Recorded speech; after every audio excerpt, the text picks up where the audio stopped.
Hi, everyone. This is Joshua Hoffman, and welcome to another episode of the Masters in Marketing Agency podcast, this time with a cowboy hat, where we deconstruct the why and how agency owners found their success and discuss a few things they learned along the way. Today, I have Denver McQuaid, the founder and creative director of Digital Magician Studios, an agency that provides enterprise social media marketing and content solutions for brands looking to scale their digital marketing and brand awareness. Welcome, Denver. Welcome, Josh. Thank you so much for having me. I'm excited. The fact that you're in a cowboy hat makes me even more excited for this interview. I was already looking forward to it. So let's make it happen. Let's talk marketing and let's have some laughs. Perfect. I guess for the people that are just listening, Denver came on the show with this great shirt, and I don't have very creative shirts, so I had to go with the cowboy hat. Which actually, your shirt is the plant I have right behind me. So I don't know if there's some. Hey, it's palm tree vibes. I'm out here in Cali. For anyone who can't see, I got lava lamps. I got colors. We got palm tree vibes. We're feeling it. We're feeling good. So I want to open up with your creative journey, because you're the first TikToker I think we've had on the show, and I learned that Thank you. yeah, of course, and I learned that you grew up in Indiana and then eventually moved to LA because I guess Mhm. you just felt like it was a better fit for you. So I just want you to tell us and open up with a little bit more about your story and creative journey. Yeah, absolutely. I actually just wrote a LinkedIn post about this, which there's going to be some people that are like, you told your personal story on LinkedIn. Y'all, it's like not as stale as it used to be. All right, it's cool.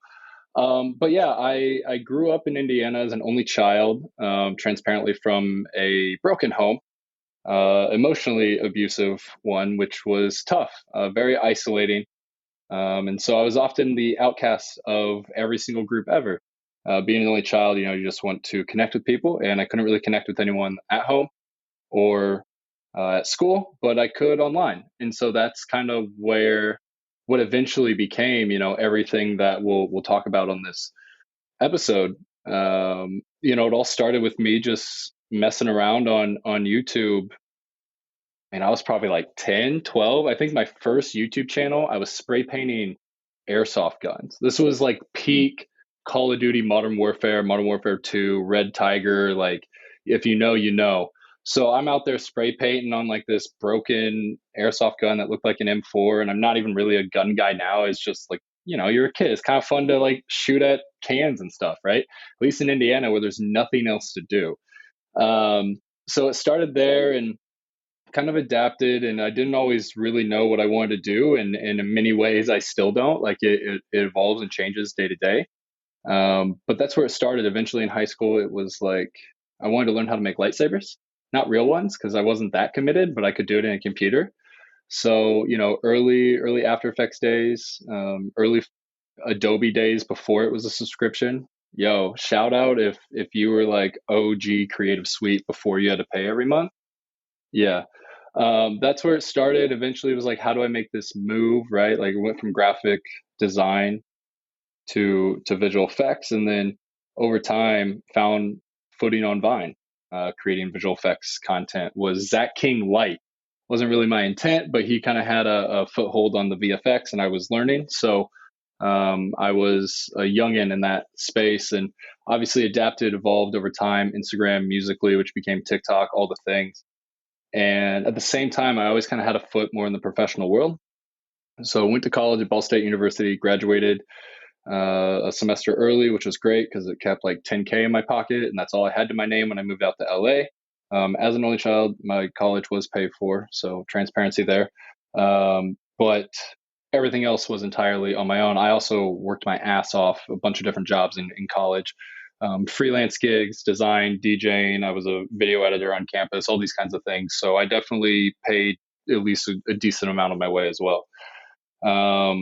And the only reason I say that is not to like hate one way or the other. It's transparency, right? So many times you hear like, well, how'd they do it? And what most often people don't tell you is like, oh, they had rich parents that like laid it up. We weren't rich, we weren't poor, we were middle class.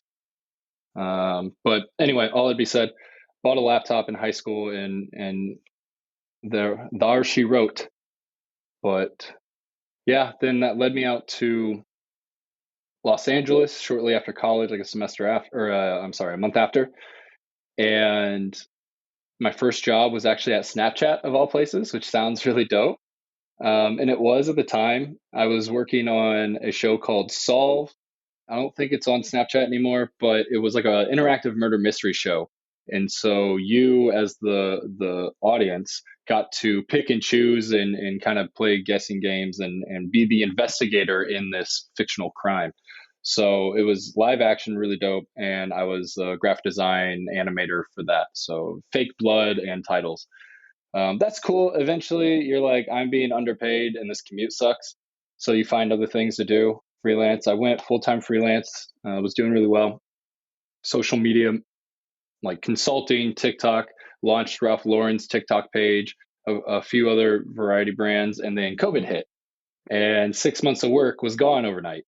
And I had like $8,000 to my name because some brands, not going to disclose who, but some brands felt invoices were optional for a long time, for months, like 3, 4, 5, 6 months, and then paid only half of it.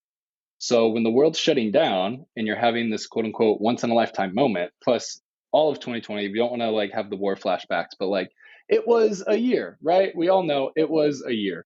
And financial stress is pivotal in a lot of people, especially myself. So that is kind of the journey, and then got super lucky.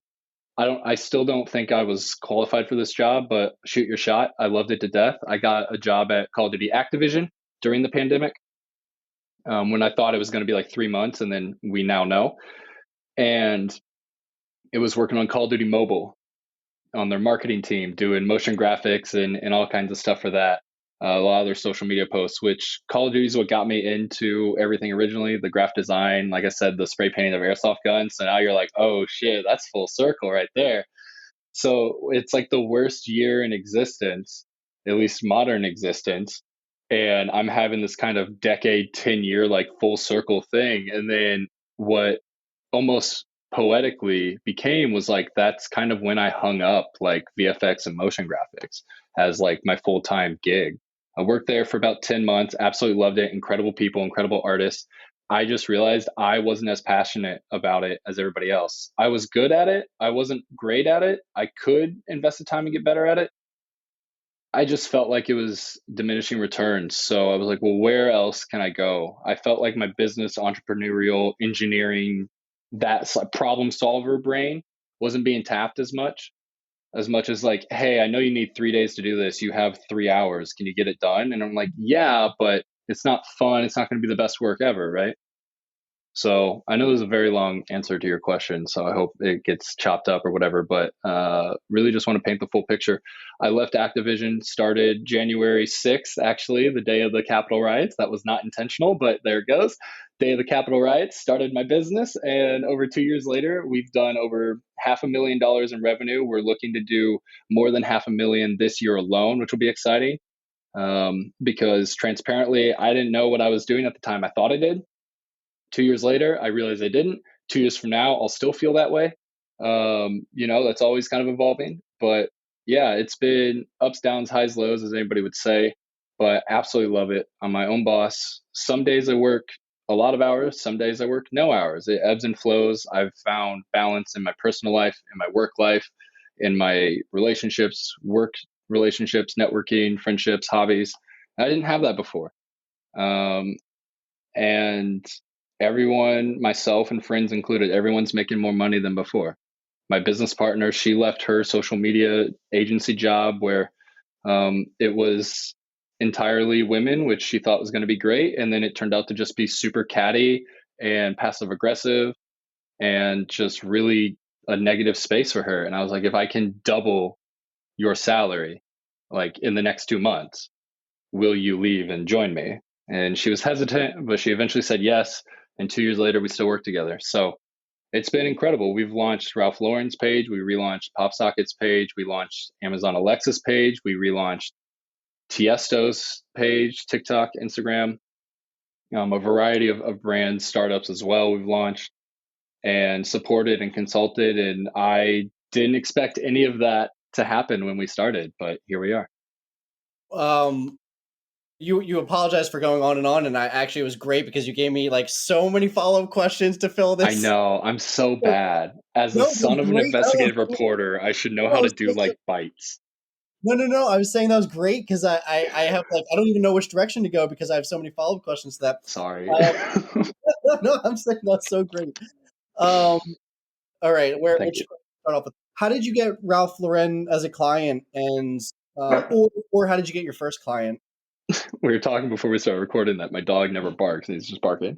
Um, yeah, that's a great question, and this is going to be the annoying answer that people always say, but it's so freaking true. Is connections, connections, connections, connections. What I mean by that in this case was Ralph Lauren was sent to me directly, actually from TikTok themselves. I have a TikTok manager there, um, and that's evolved over time. But at the time, my manager threw my hat in the ring for Ralph Lauren to look at. I don't know all the details. I was told it was roughly 10 to a dozen creators, and they basically picked. So maybe I was the cheapest of the one. Maybe they actually liked me. Maybe a bit of both. I don't know. But got to work with them, and that was exciting. Went to Florida. Went to Florida a couple times. Went to New York a couple times. Actually, we like launched their page with a few TikTokers, which was really, really fun. Still connected to some of them. And then we did a bunch of PGA Tour stuff, which I'm not a big golf guy, but we were with Justin Thomas, which is like still cool, still a unique experience, right? We were with Justin Thomas, as I see a golf flag behind you. Um, Justin Thomas, cool dude. He's actually, I don't know if he's from Indiana, but he went to Purdue. So we Hmm. kind of had that like Indiana fed for at least 4 years kind of thing. I think he might have a house around there. But anyway, was working with him and Caitlin knew it. I'm going to feel so bad if I mispronounce that, but she's an actress. Oh, it's been a few years since I've like really paid attention to it. She's an actress in shows, so that'll narrow it down. I think some HBO stuff, but anyway, she's like always been a big golfer and Ralph Lauren fan actually prior to the shoot. So we did that, but then all this PGA Tour stuff got canceled because of COVID. So like, there's all this unreleased footage. There was like I worked with the USA Special Olympics and like Olympics when that was supposed to be in 2020. All that unused footage just sits on my hard drive somewhere. Um, but yeah, that came directly from TikTok, which was absolutely incredible. Not all of our clients have, um, but connections. And again, I knew about two people in Los Angeles when I moved out here, and they definitely helped, here and there, but they weren't like all these things can be built, were built in my case, like can be built. So who's ever listening to this going, damn, I don't know, like you don't know someone there until you put yourself in a position to meet someone there, right? So I believe success is 80% hard work, 20% luck for the average person, because doing the hard work sets you up to be in positions and taking risks, like the risk to move across the country, right? None of these things would have happened if I stayed in the middle of Indiana. I would have had a very different life, probably would have been way more depressed. And these opportunities were not going to be there because you don't run into these kind of people at like a cocktail gathering in Indiana because they're not there, right? So that was just the life I wanted to live. But all that said, put yourself in the right places, and you're not always going to know what that place is until hindsight. Sometimes you're going to feel you're in the right place and you're not, sometimes vice versa. But yeah, find a way to be in the place where everybody else is. On that 80-20 split that you just said, Mhm. Seneca also says that luck is a combination of preparation and opportunity. So even the 20% of luck comes Yeah, with more preparation and opportunity, I believe, than it is exactly. straight luck. You have to put yourself in the position. Yeah, luck fills in the gaps that hard work and dedication, whatever term you want to use, like built, right? So you got all those clients, Ralph Lauren and the PGA Tour, and those before you actually started your agency, correct? So how did, if that's right, how did you go from that to like Yeah, officially starting an agency, making it a legal that's a business? great question. Yeah, so to summarize the first thing, was at the Snapchat gig, left that, was full-time freelance, had a variety of different clients. Ralph Lauren was a big one, but that was right again before like the whole world shut down. So like kind of skirt, like everybody's repositioning, no one's got money, no one's spending money. Ironically, and this is how I landed there from that entirely freelance, just like I was making money, but not enough to where it was worth doing an LLC, according to my accountant. So if that's like basically under 100 grand a year. Um, Not that you have to have 100 grand to have an LLC, Well, but that was just, it was all consulting 1099 contracts, is what you're saying. yeah. All consulting to 99. And then when that all shut down, once I kind of like refound my footing just mentally, I was like, okay, who's making money right now? I saw people upgrading their gaming computers. I saw people buying more games on Steam. I saw people, the new graphics cards coming out, even though they were delayed, there was so much hype around it. And I was like, gaming's making a shit ton of money. This was still like Fortnite was kind of like high, hadn't fallen off entirely yet. Warzone had just dropped from Call of Duty, all these things. And I went, it'd be really sick to work there. Just happened to find the Activision gig, and there were over 100 applicants, and I applied and got in. I know for a fact I was not the most qualified. I talked to my boss directly about it, being like, I know I wasn't the most talented qualified, like, what's up? And he literally was like, you felt like you'd fit. I'm paraphrasing, of course, but he was like, it felt like your personality would align, would like fit in the group, right? So like a lot of skill sets and quote unquote talents can be taught and learned. Shout out YouTube University. I went to a real college, but like not worth it. Other than the parties. But yeah, that's really kind of the big thing. So I shot my shot, got into that, and then like I said, I just kind of felt not a lot of my skill sets or interests were being tapped at the Call of Duty job. No hate, no fault of anybody else. Just was like I felt this was a bit of a dead end. I want to go elsewhere. They also, after we had like record breaking views, only offered me like a $1 an hour raise. And I was like, that's not cool. So left that and decided to create my own company because, again, entirely poetically, it was like all of a sudden on the day where in my head, I thought, yeah, I think I got to go. I didn't have a plan of what it was yet, so I didn't send it to my boss, but I was like, I think in the next month or so, I'm going to make a move. I got a text from this guy I accidentally ghosted 4 years ago, being like, "Hey, Tiesto's team needs a new social media guy. You interested?" I'm not interested. Like, I'll take the call, right? Um, okay, so that was just again a random connection. I didn't even like think about, like, didn't even have his or had his number saved, but it was just like first name, initial. Don't actually know the guy.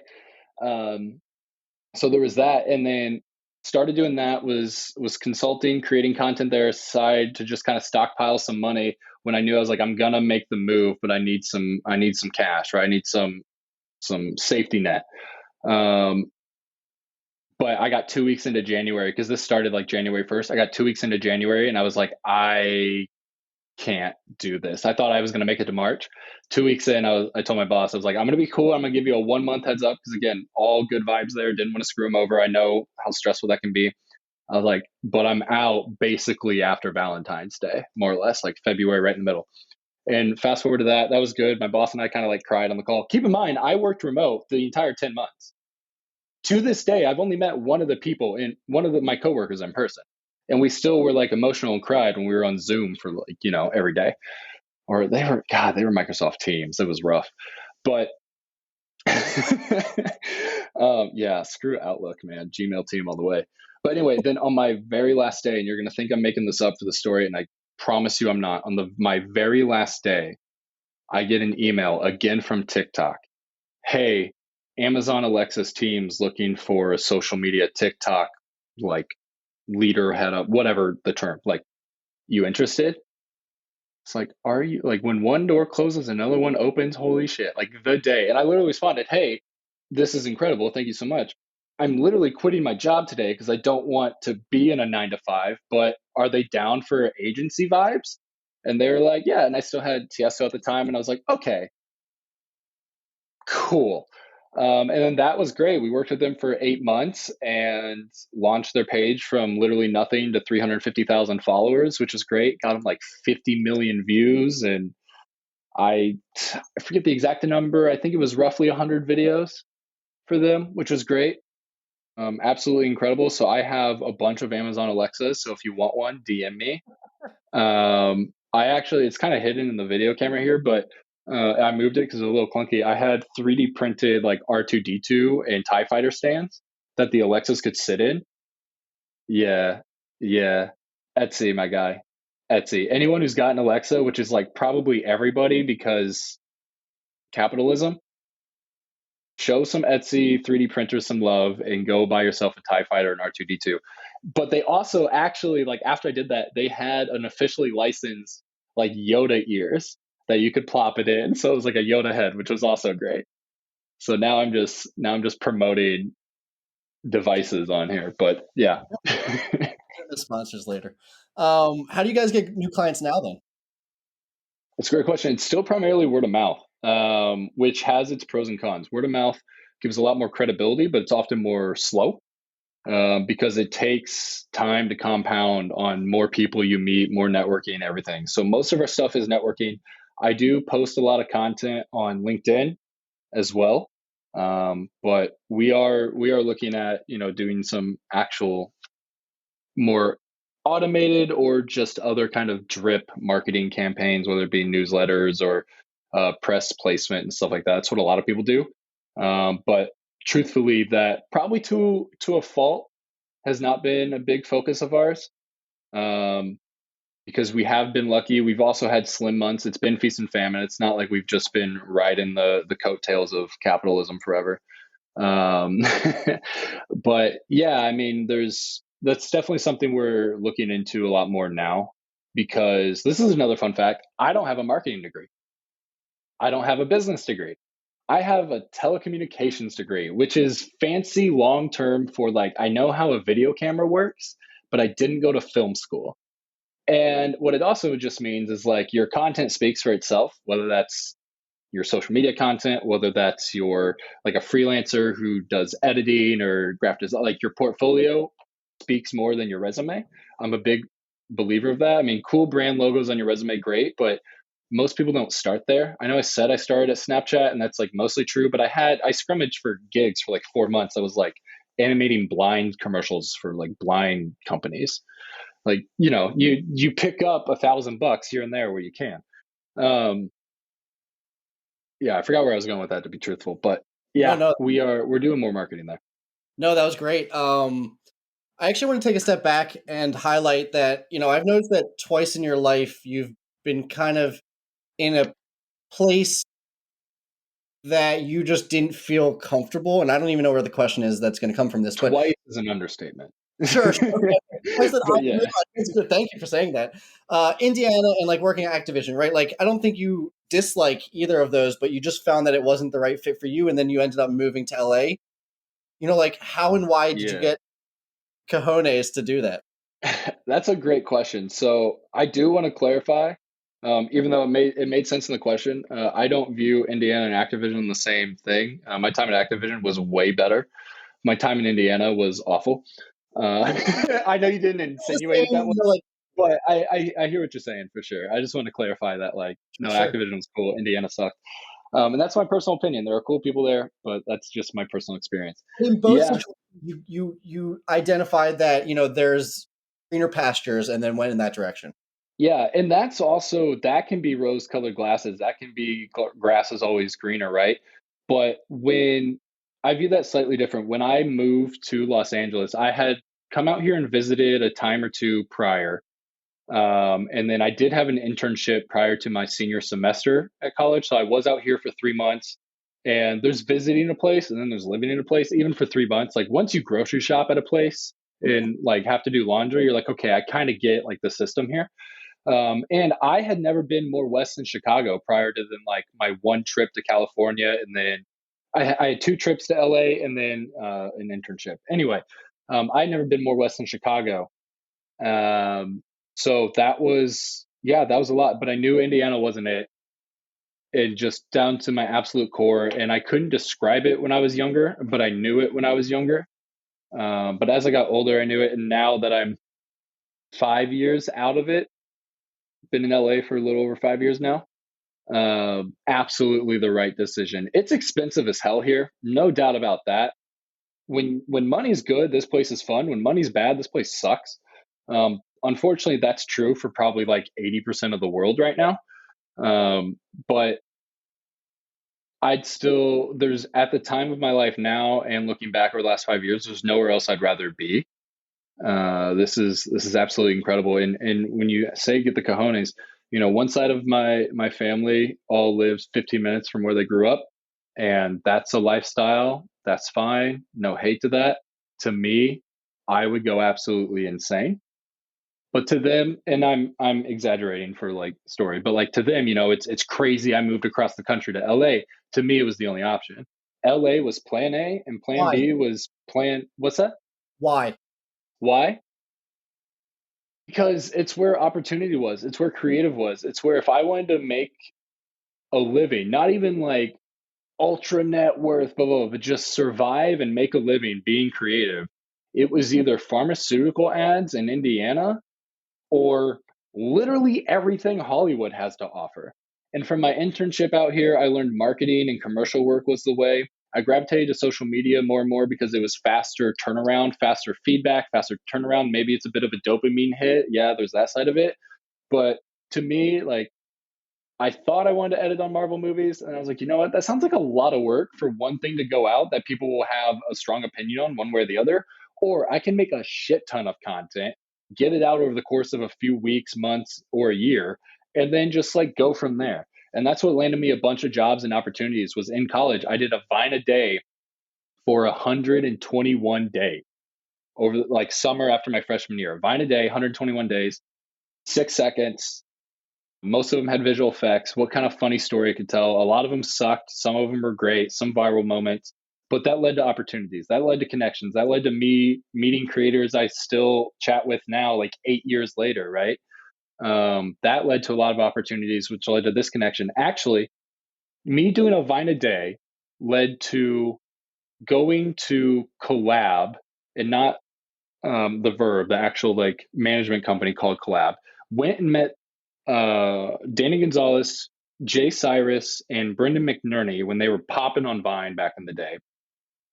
Fast forward many years later, still kind of connected a few of them. Brendan McNerney now like works for a marketing agency and hired myself and my business partner to go to CES in Vegas and be like the spokespeople for Sony and basically go kick it, all expenses paid in Vegas, and talk about cool tech because I made Vines like 8 years ago. You want to talk about like an unforeseen payoff? That there's obviously a lot more, like developed a relationship. It's not like, oh, I met this dude 8 years ago, I'll text him. It wasn't that, right? But it was, that's the entry point, and this is where we are now. I forget where I heard this recently. I think it was a podcast, but it might have been James Clear actually. He was talking about how he only does content now that kind of survives longer than just that piece of like that live time. So, for example, he actually doesn't do radio anymore because if you're not listening to it at the time, that content is essentially gone. Mhm. Where that's why he'll do podcasts and things like that because it stays out there, and then you never know who's going to see it, and then that person might reach out. Absolutely. Feel like you've told that story three different times of that happening. Yeah. You never know what seeds you plant and nurture will grow. Not every seed you nurture will grow. That's another thing. Sometimes the seed's a dud. You think this is going to be a dope connection, and you turn out like not the right vibe, not the right moment, not the right opportunity. And sometimes you just meet someone, a few years later, they text you, hey, you want to work with Tiesto? And you're like, yeah. Then what's like? I think you're totally right with that. But like, then what's your strategy? Is it just lay seeds everywhere? Are you more strategic like that? Like, what does that look like for you? That's a great question because I feel like I'm still discovering and refining that. And I feel like that will be true for a long time. I'm only 26, which when you're 26 and you've never been older, you're like, I'm so old. But I realize like everything I'm doing right now, I'm going to be really thankful for when I'm 35, right? I got 9 years, like 10, 9 years, right?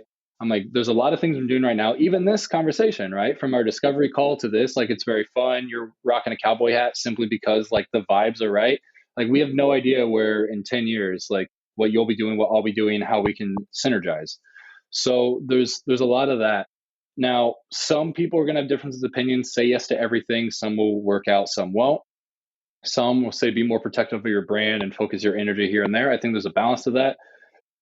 You reach out to me on LinkedIn. I get a lot of, not that yours was, but I get a lot of just spammy DMs all the time on LinkedIn because if you have founder, CEO, or whatever in your bio, everyone's trying to sell you their thing for 5K or less a month. You weren't necessarily trying to sell anything. You were just like, hey, you want to chat? I was like, Yeah, obviously I like to talk. So that's where it goes. Again, I don't fully know how much this podcast will blow up, how much anything will blow up, but like, look at it this way: new connection, new friend, more practice. No, I actually totally agree with everything you said there. I've also like, planted seeds everywhere, and some of them worked out and some haven't, but in my mind, I wouldn't say like do it less or anything like that. So, getting back to some of the marketing stuff, if you had to teach something to other marketers, what would it be? Simplify everything. Simplify, simplify, simplify, simplify, simplify. Because simplify what you're selling, how you sell it, how you talk about it, how you showcase your wins and knowledge and expertise and success and competitive advantages. Simplify it to your target audience, who's going to be a client, a potential customer.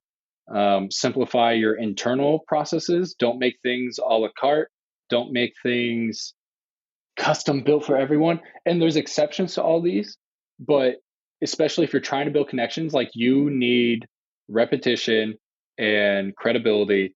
And if you're selling the same consistent thing to an actual audience that wants it, whether they know they need it or not, um, that's going to scale and excel way faster.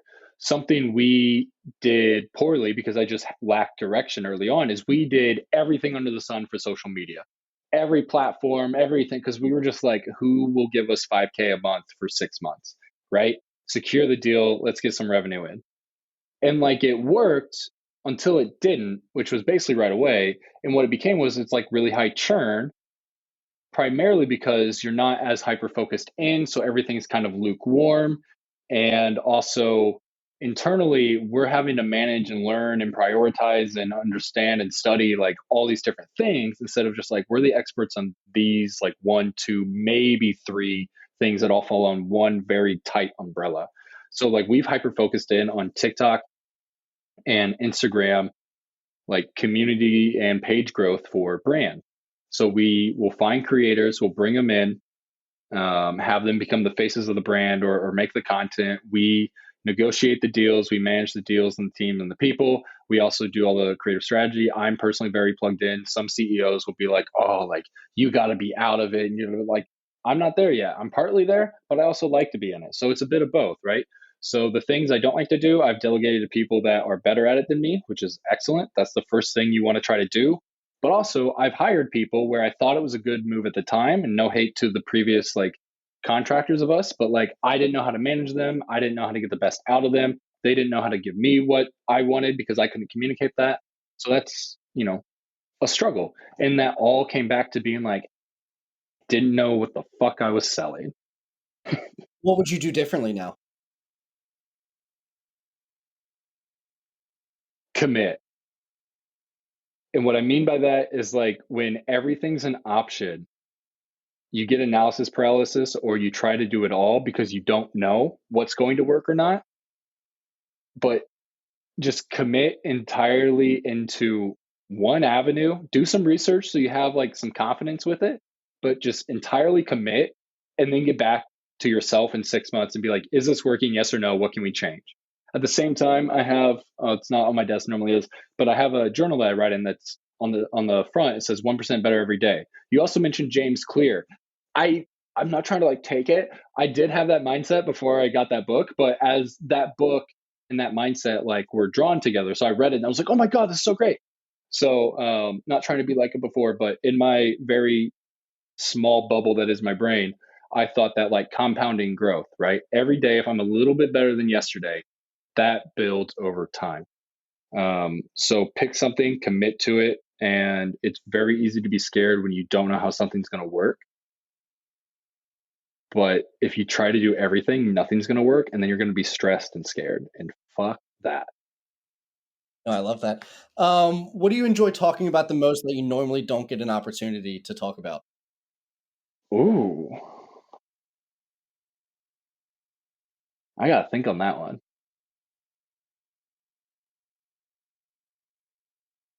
I have a more Two vanilla. things. Okay, yeah. Two things. In a more business sense, just like finance, personal finance, investing, I like that stuff. I think it tickles the same part of my brain of the compounding growth over time. How can I invest and have a small sacrifice now for greater gains in the future? Also, roller coasters and F1. So, where do you want to take this conversation? Well, I mean, my answer is always F1 in that situation, but I'm actually going to stop the question there so we don't go into the F1 conversation, but go Fair. Max. Um, Yes, absolutely. we'll break that down a little bit further after. Last question is any book or podcast recommendations. It can be in marketing, it can be digital marketing, business, doesn't have to be any of it. Any recommendations? Yes, give me a second so I don't mess up the titles and grab them. They're all within more or less arm's reach here. Yeah.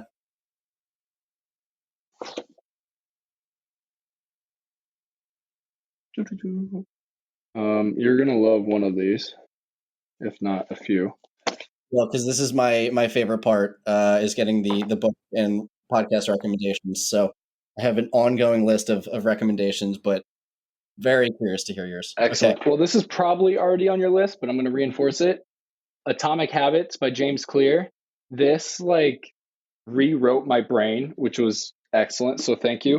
I'm currently reading the Client Retention Handbook, which is relatively new. This echoes a lot of the simplification things and gives very clear, not workshops, but like actionable steps to get it. Because sometimes you can understand a concept, but not know like what step to take or what move to make. And this helps a lot. And it also highlights that I'm going to butcher, but I feel like it's like 25 times easier to keep a client than to get a new one. And also, if you keep clients, you typically have a lot more revenue, which are like, yeah, because people are paying you. But in terms of like normally the onboarding of a new client, there's a lot of months where you don't get paid. Additionally, The Purple Cow. This is a very fun, easy read. I love this one. Very excited about that. I highlight that a lot. And then another one, which is not necessarily business related, but for more of the creatives out there. I don't know the author off the top of my head, but The Artist's Way. It's really about connecting with your like inner child, your inner artist, your inner creativity, kind of shutting out a lot of societal constraints that often limit that and quote unquote embarrass you for having those like, childish just urges and stuff. Like, I just want to go play. I want to go do that. Like, we don't have to entirely grow up. That's a really good one. A big thing in there they highlight is what they call artist dates, where by yourself you go. It can be to a coffee shop, a museum, literally whatever. But have an artist date and just go somewhere that will inspire you. And like, don't be on your phone, don't be connected. Just like go somewhere that will inspire you on your own. And as an only child who had and still has like various anxieties and depressions and stuff like that.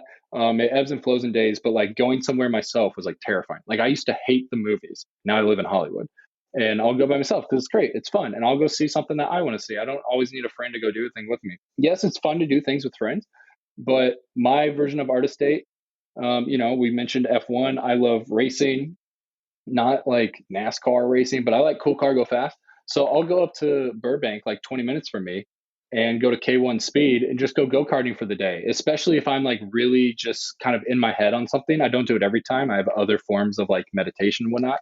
But I just go and I'm like, you know what? I'm going to go do like 5 races on go kart track. And just my entire focus is like hitting that apex and nothing else matters. And I walk out and I just feel like, and plus for me, the adrenaline gets going. I used to play paintball in high school, same thing. I would just go run around. It wasn't like, oh, I get to go shoot. It wasn't that. It was like, I get to go run around and have like a little bit of a competitive, like survival kind of atmosphere and just deep dive into that world for like 8 hours and then I'm out. So highly recommend that. Oh, that was great. No one has ever brought up Purple Cow except for me on this podcast. So Excellent. it's one of my like most referenced uh, books and ideas that of them all. So that was awesome. I want to just real quickly highlight it even more because it's great for marketers and business owners of all types, but I think especially like content creators should take a quick read of it because even though it wasn't necessarily like written for that, the idea of you're in a very saturated world, which in many markets or whatever it is, whatever you sell is basically true at this point. Everything's kind of out there and there's competitors. When you're in a super saturated world, why you? Right?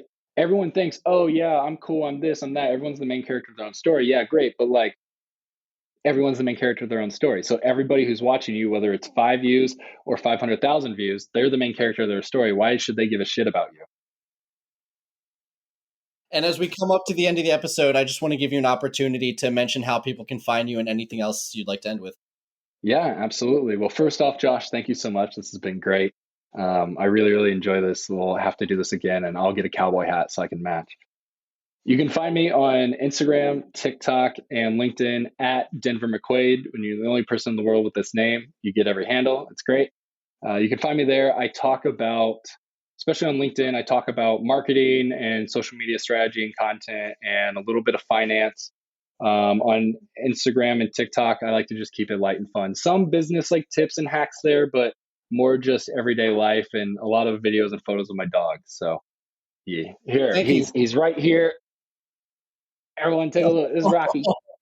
He's a good little guy. We invite all animals on the show. Absolutely. Yes. Denver and Rocky. Just want to say thank you so much for coming on the show. This has been one of my most fun episodes. Honestly, I could have doubled the length of this episode. It went 10 minutes longer than we normally do, and I feel like I could have Don't tempt me. Don't tempt me, please. So yeah, no, it was a great episode. And for those of you who learned something new from this episode, please consider giving us a like or subscribe so we can obviously continue getting the highest quality of guests. And as always, thank you for listening.